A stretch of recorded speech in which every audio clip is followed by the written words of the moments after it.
Agora vamos lá, gente. O assunto é sério, é importante porque a gente precisa realmente entender o nosso corpo, saber como é que ele funciona.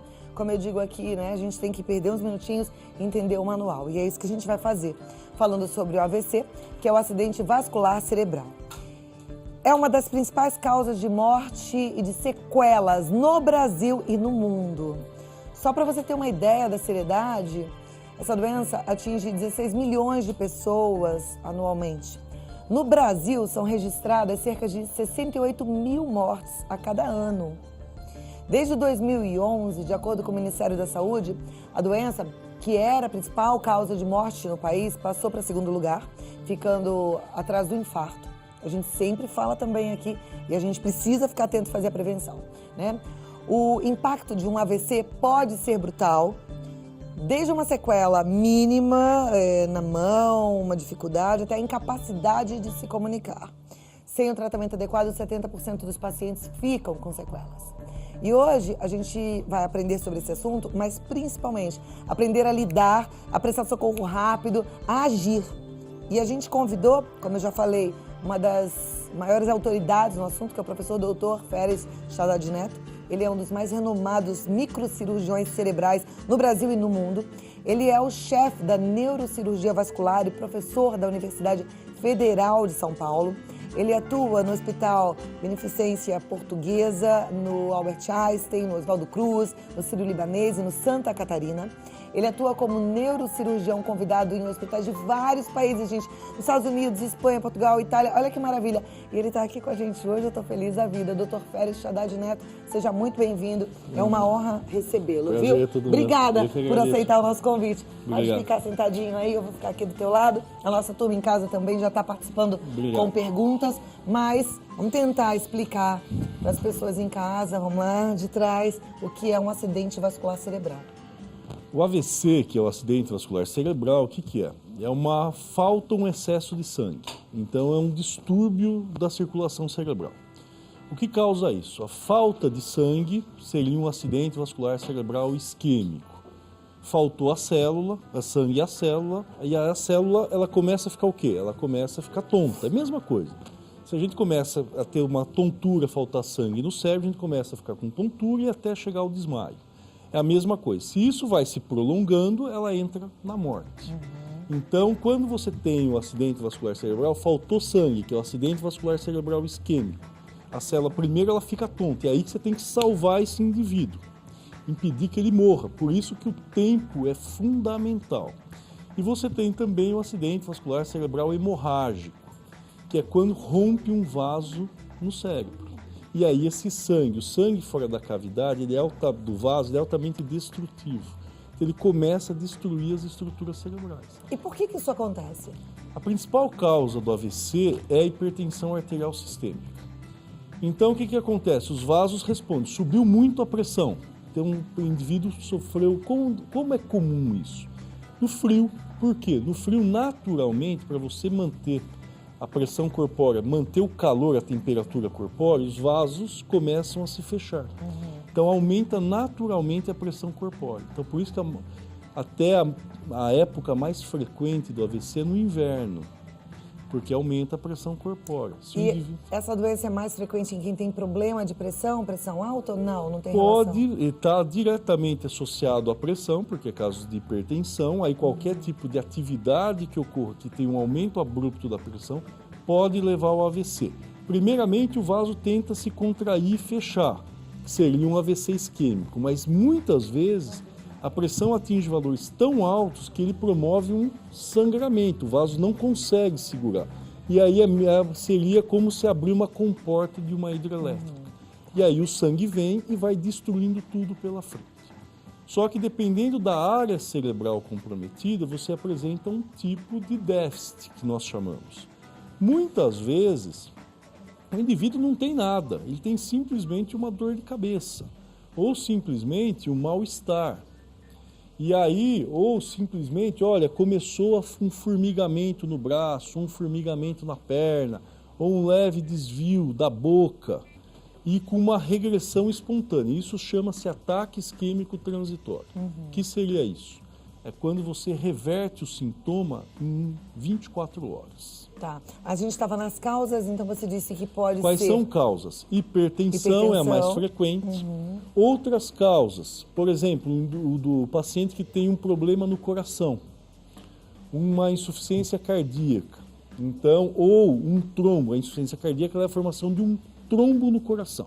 Esse trombo, em algum momento, o paciente tomou um susto, fez uma atividade física, desprendeu esse trombo. Esse trombo pode ir para o cérebro e aí obstruir a passagem do sangue. E aí leva a um AVC isquêmico. Outra causa muito comum é a obstrução da carótida ao nível do pescoço. Então está muito associado a quê? A pacientes com altas taxas de colesterol, triglicérides, o indivíduo sedentário. Por quê? Porque quando você aumenta a taxa do colesterol e do triglicérides no seu sangue, o sangue fica muito viscoso. Então ele se movimenta mais lentamente. Como ele se movimenta mais lentamente, tende a depositar placas, formar placas de gordura na parede da artéria. A outra coisa também que deixa muito viscoso o sangue é a taxa da glicose aumentada. Então o indivíduo que tem diabetes e não faz o controle adequado. Então ele tem um risco maior de ter um AVC. Então, pacientes com colesterol elevado, triglicérides elevado, diabéticos descompensados, pacientes que não fazem atividade física, por quê? Porque o sangue se movimenta mais lentamente. Tem uma maior probabilidade de ter AVC. Qual um fator que aumenta em 10 vezes o risco do AVC? O cigarro. Então o cigarro é prejudicial, pode dar câncer, mas também pode ser causa de AVC. Aí nós estamos falando de um AVC cerebral, que é a mesma coisa, em últimas, a um infarto do coração. Coração e cérebro são ruins por quê? Porque as células não se regeneram. Então, se houver a morte da célula, o indivíduo ele não vai se recuperar da sequela. Se nós salvarmos esse indivíduo naquele tempo que a célula está tonta, como eu falei, é o indivíduo que com a fisioterapia ele pode voltar a ter uma atividade normal. Então vamos voltar para a gente memorizar os sintomas, porque se a gente percebe sintomas, a gente tem que agir, porque isso vai fazer diferença então na sequela. Vai fazer né? alguns sintomas. Por exemplo, o indivíduo hipertenso, que começa a ver aqueles focos brilhantes na frente, que é o sintoma que a pressão está aumentando. Começa a escurecer a visão, ter dor de cabeça, começa a ter um formigamento de um dos lados do corpo, começa a perder o movimento do braço, da perna, ou sentir que você está, o lábio está deslocando para o outro lado. Então, isso são manifestações que você pode estar tendo um acidente vascular cerebral. Mas não precisa estar tudo junto. Não, pode qualquer ser um só o dos... deslocamento do lado, pode ser só o formigamento. Isso independe, por quê? Depende da localização que está ocorrendo o AVC. Então, qualquer sintoma, se o indivíduo está tendo dor de cabeça que ele não é usual, deve procurar um médico. Se está sentindo formigamento de um dos lados do corpo, se está sentindo uma diminuição da força de um dos lados do corpo, deve procurar imediatamente. Por exemplo, se isso está evoluindo, a pessoa deve pegar um carro e ir até o hospital, um posto de saúde? Não, ela deve se chamar o serviço de emergência. Aliás, a gente tem uma arte que eu quero que você veja, porque eu gosto muito de visualizar as coisas para decorar. E aí você vendo, eu acho que você decora, porque eu sei que está na nossa cabeça. Coloca aí. Esse é o telefone para o Brasil todo. Teve um problema, é 192, tá? É o telefone para você chamar o SAMU. 192. Grava, decora, isso, é essa visão aí que você vai ter. Nossa, eu tô achando que tem alguma coisa. 192. A pessoa mesma, quando começar a sentir que está com os sintomas, não tem ninguém por perto, já liga no 192. Não estou conseguindo falar, mas liga no 192, tá? É assim que a gente tem que agir, e agir rápido, tá certo, doutor? Exatamente. Por exemplo, nos países desenvolvidos, onde você tem um grande investimento em saúde, que se fala, a moda é falar em saúde, mas o investimento é zero em saúde. O que se investe hoje? Quais são os grandes projetos? É investir no AVC. De que forma? Porque hoje, você passar mal nos Estados Unidos é melhor do que você passar mal no Brasil. Porque lá se chama, ter um exemplo, 192 aqui, depende da distância do hospital, vai um helicóptero buscar o indivíduo, por quê? Porque o tempo é o fator determinante. aquele indivíduo que vai ter uma sequela permanente, vai ter ou não ter uma sequela permanente, essa decisão pode se dar decorrente do tempo. Aqui no Brasil, muitas vezes, o indivíduo, se não há helicóptero, o indivíduo, por exemplo, está num lugar muito distante do hospital. Até chegar no hospital. Até já passou o tempo do tratamento. Tá. O tratamento vai, em média, até 4 horas do evento. A gente fala sobre isso no próximo bloco. Ok. Então, espera só um pouquinho que eu já volto. Vamos lá. Continuo com o Dr. Félix Shaddad, respondendo as nossas dúvidas agora. Eu deixei para esse momento, a gente estava falando de sintomas. Né? E a terapêutica agora. E aí depois o que fazer, né? Mas só para reforçar, então, esse nosso aprendizado em relação a sintomas, tem mais uma tela que eu quero que você olhe para prestar atenção no que você deve perceber em relação ao outro. Então, primeiro é o sorriso, né? Que seria o desvio do lábio. Então, por isso, sempre você peça para o indivíduo sorrir. Você vai ver o desvio do lábio contralateral, ao lado do AVC. Você perde o movimento da boca do lado que está tendo o AVC. Por isso que você pede para a pessoa sorrir e você ter o desvio contralateral do lábio. Pede um abraço, por quê? Porque o indivíduo que estiver tendo uma perda da força do corpo contralateral, ele não consegue levantar o braço. Então ele não consegue dar o abraço. Pede para cantar uma música? Aí depende do hemisfério dominante. Se é um AVC, isso é importante ressaltar, porque muitas vezes vem até um choque da família com o médico. O lado dominante é o lado que representa a fala, que na grande maioria das pessoas corresponde ao hemisfério cerebral do lado esquerdo. Então, quando o AVC ele é do lado esquerdo, o indivíduo perde o movimento do lado direito e tem dificuldade para falar. O hemisfério esquerdo, é mais grave você ter um AVC do lado esquerdo em relação ao direito. O direito, o indivíduo perde o movimento do lado esquerdo do corpo, só que não tem alteração da fala. Tá. Ele pode ter uma alteração momentânea, porque o AVC pode vir acoplado, vir associado a um rebaixamento da consciência. O que significa isso? O indivíduo passa a ficar sonolento. O que é ser sonolento? Quando você chama o indivíduo e ele está dormindo, ele acorda ao chamado. Quando você chama, ele não acorda e você precisa fazer um movimento doloroso, beliscar a pessoa para ela abrir os olhos, isso aí chama esse estado de torpor. Quando ela não responde a nada, aí seria o coma. Tá. Então aí você vai avaliando até a gravidade do AVC naquele momento. Então, ó, a gente tem o S de sorriso, o A de abraço e o M de música, e se nada disso estiver redondinho, é o de urgente, chama o SAMU 192. Exatamente. Doutor, tem várias perguntas aqui. A gente tem uma telespectadora que fala assim: gostaria de saber se todos os sintomas que o doutor comentou podem ser confundidos com estresse. Minha filha já sentiu algumas vezes, vários deles, sempre procurou pronto-socorro e o diagnóstico foi estresse. Ela tem 26 anos, mas já apresentou sintomas há uns 3 anos. Ela é a Raquel, de Fernandópolis, em São Paulo. Obrigada pela participação.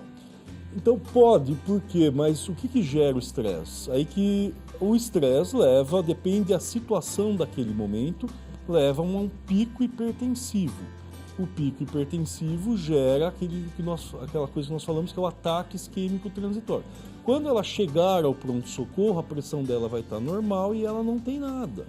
Mas o estresse, por exemplo, ela está numa discussão em família, ou precisa entregar um trabalho, ela está numa agitação, ela faz um pico hipertensivo, então ela responde com formigamento, por exemplo, com uma diminuição da força temporal. Ela vai pegar um copo, cai o copo, ela tem dificuldade, vai tomar água, começa a babar. Só que quando ela chegou ao hospital, já houve a melhora. Então, nesse momento, o que o médico viu? Ela em um estado normal, então atribui-se a um estresse. Então, ele muitas vezes passou um AVC que poderia ter sido diagnosticado. Olha lá, isso é interessante, hein? Aí tem uma telespectadora, que é a Jéssica, lá de Santa Cruz, no Rio de Janeiro, que diz assim: tenho 36 anos e já tive 2 AVCs com a pressão 14/9. É interessante, 2 coisas eu acho que a gente ia falar. É um AVC numa pessoa jovem, né? Isso. 2 coisas. Primeiro, quando as pessoas confundem, eu tenho pressão baixa, eu tenho pressão alta. O que é uma pressão baixa e o que é uma pressão alta? O 12/8 que todo mundo fala, que no termo médico seriam 120/80, isso aí é metade da população apresenta essa pressão como normal. Então, por exemplo, eu tenho uma pressão baixa, é 9/6. Não, essa pressão é normal para você. 12/8, ela passa a ser alta e pode gerar um AVC, um infarto, ou ter manifestações como cefaleia, que é dor de cabeça, ou uma alteração. É muito comum em jovem ver aqueles pontinhos brilhantes. Isso aí significa que o indivíduo está com a pressão alta. Qual é a diferença do indivíduo jovem do indivíduo idoso ter pressão alta? São coisas diferentes. O indivíduo jovem, você tem que buscar uma causa. Hoje é muito comum, pelo tipo de convivência, do tipo de trabalho, colesterol alto, diabetes, até açúcar, hiperglicemia. O indivíduo faz uso de álcool, faz uso de tabaco, né, que é o cigarro, e muitas vezes hoje faz uso do energético, ou o uso do Viagra. Então, muitos pacientes que chegam até a falecer por infarto do coração é pela utilização do Viagra. Olha, isso é um alerta importante. Exatamente. Né? Principalmente que o indivíduo tem que saber se ele é cardíaco ou não para tomar o remédio. Quem é cardíaco não pode tomar Viagra e nenhum outro similar. Não pode tomar, não pode tomar. E eu não estou falando aqui com qualquer médico, como eu disse no começo, uma das maiores autoridades em neurocirurgia do Brasil e do mundo, tá? Porque o que acontece? Quando você chega a um pronto-socorro, ele teve um infarto, Teve um infarto. Muitas vezes não se procura a causa, depende de como ele chegou. Ele teve um infarto. A causa mortes ou causa do problema é um infarto. A outra coisa, é jovem, tem que procurar o quê? O indivíduo começou com dor de cabeça, ou teve uma cefaleia subintensa. Investigar aneurisma cerebral. Doenças renais, isso é muito comum até em indivíduos da raça negra. Jovens, então, o rim não funciona adequadamente, ele não dá manifestações de insuficiência renal, mas começa a aumentar a pressão arterial. E muitas vezes você tem um AVC e descobre que o problema do AVC era um problema renal. Então são doenças do corpo que estão ocasionando. Outra coisa, malformação arteriovenosa, cavernoma cerebral, são doenças do cérebro que ocasionam um AVC. Que aí, por exemplo, como no caso dessa nossa telespectadora Jéssica, independe da idade, né? Independe da uma idade. malformação. Ali a gente tem casos de criança, né? Eu vou mostrar ainda hoje, daqui a pouquinho, a história do Pietro, que teve uma doença rara no cérebro, uma malformação arteriovenosa. Aliás, foi o Dr. Férez que fez a cirurgia. Isso. Né? Caso lindo, uma história linda, muito emocionante. Então, você pode acontecer tanto em adulto quanto em criança. E essas mesmas causas, como a dela, eu tenho um problema ou de dor de cabeça ou um AVC no jovem. A criança pode ter, pode ser aneurisma cerebral, malformação arteriovenosa, cavernoma, independe se é criança, jovem, a própria hipertensão arterial sistêmica. O indivíduo tem que ver se a história familiar, o indivíduo que tenha o AVC, muitas vezes ele tem história familiar. Então ele tem que procurar ver pela família a própria investigação. Minha mãe teve, o meu pai teve, o meu avô teve. Então o risco dele ter é maior. O risco é sempre se a pessoa tiver pressão alta, pressão baixa também pode... A baixa, ela pode gerar o quê? O que é interessante o cérebro em relação aos demais. Por que o indivíduo desmaia? Porque o único lugar para você vencer, para o sangue vencer a gravidade, para chegar é na cabeça. Então, quando o indivíduo desmaia, ele está protegendo, ele está eliminando a gravidade para o sangue chegar. E a gente interpreta como outra situação. Mas isso é um sinal de proteção. Isso não gera o AVC. A pressão baixa não vai causar um AVC. Ela pode agravar um AVC. Tá. Se o indivíduo, isso é muito comum um erro em pronto-socorro quando o familiar não sabe da história. O indivíduo chega com uma pressão muito alta no pronto-socorro, o que o médico faz? Dá um remédio embaixo da língua, que é o Adalat, para abaixar a pressão. Cai a pressão, piora o AVC. Aí sim, porque a pressão estava alta para manter o fluxo sanguíneo cerebral. Perfeito. Doutor Férez, volta mais vezes, obrigado. Porque eu amei. A gente teve uma aula incrível aqui, né, gente? Obrigado. Foi muito bom, muito obrigada. Obrigado. E olha, tem um site maravilhoso e eu quero que você entre para conhecer mais o trabalho que é incrível. É o Show do Cérebro. E o Facebook, o Show do Cérebro, à nossa disposição também. No Twitter, o Show do Cérebro. E não esqueça, o SAMU é 192. Até a próxima, tô esperando, viu? Agradeço. Muito Venha obrigado. mesmo, foi um Obrigado. prazer aprender Prazer é todo contigo. meu.